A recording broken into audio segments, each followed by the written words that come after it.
So this module is some seated videos. One of my lovely members has a knee injury at the moment and she's not able to get up and down from the floor, and obviously not able to do an awful lot of standing stuff. So she requested some seated workouts and that's why we're here.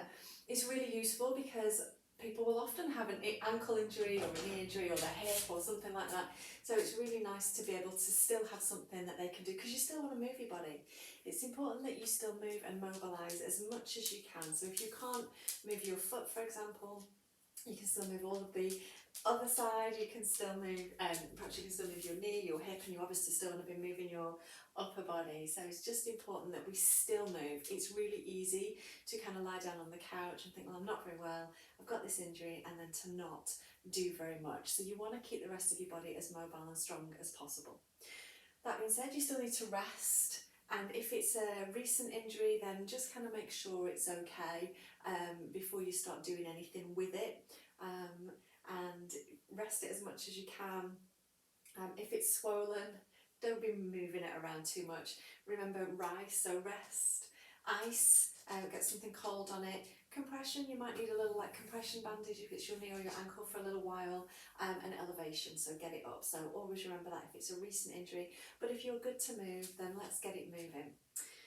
Remember to change your position as often as you can. Like I said, it's easy to kind of just lie yourself down on the couch and not do very much. It's not going to do you very much good and it's not going to help your recovery. So move as often as you can. Keep changing positions, sitting in different ways, try lying down, and just move. And think about your alignment. So these videos are obviously seated videos, but I want you to try and find a chair or something where you can be sat upright. You don't want to be sitting on your bed or sitting on the couch doing these all of the time, because that will encourage that tucked pelvis and that rounded back position, and we want to think about trying to get ourselves in as good an alignment as possible. So let's have a little think about our alignment then. I want to try and find your sit bones rather than your tailbone. I'm going to turn my chair to the side so you can have a little look and see what I mean. So often when we sit in a chair, we kind of use the back of the chair, don't we? We just kind of slump into the chair. And you'll find that that will make your pelvis kind of tip, and you're no longer sitting on your sit bones, you're in that tucked pelvis position, which isn't great for any part of your body at all, really. So we want to find that more neutral position. So I like to sit away from the back of the chair and then try and find that position where I'm sitting on my sit bones and I'm not tucked. Now, it might be difficult for you if your back is very tight or you've got a lot of things going on, and your body's just not quite feeling it. So it might be useful to grab yourself a rolled up towel and then pop that onto your chair, which is just going to give you a little bit of lift, a little bit of space. So then you can sit onto the rolled up towel, get your sit bones onto that rolled up towel, and that will allow your pelvis to kind of rock forwards a little bit. Now we've got our pelvis in a neutral position here, but we want to make sure that we don't kind of roll too far forwards and then arch our back, okay? So we want to have our rib cage directly over our pelvis like we do when we're standing. So we've got pelvis neutral, rib cage neutral, and then making sure that we're not poking our head forwards as well. So think about bringing your chin back so that your body is stacked really nicely. We still want to be able to move and to twist and to side bend, but we want to make sure that we're in good alignment when we do that. So that sitting on a rolled up towel is really, really useful. You can do that when you're driving as well. Often if we're going on a long journey, we'll take a towel so that I can help my body to find that more neutral position and try and stay away from sitting like this. So another thing to think about with our seated alignment, so we've found that neutral pelvis now, we know to stack all of our body parts on top of each other, but what to do with our legs? So if you want to be in that real good alignment position, we want to have our knees in line with our hip bones.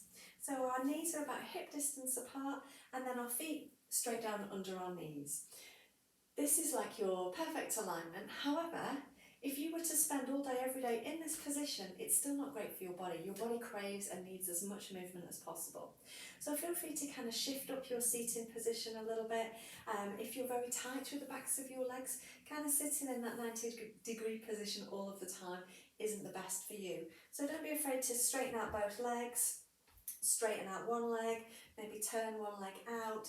If you are able to find that number 4 stretch position, that's a great stretch to do in seated. Again, it will just depend on your circumstances. But that number 4 stretch is where we bring one ankle and cross it over the knee. And we're opening that knee out to the side. And you can kind of play around with this. You can kind of shift your body side to side. You can lean forwards into this.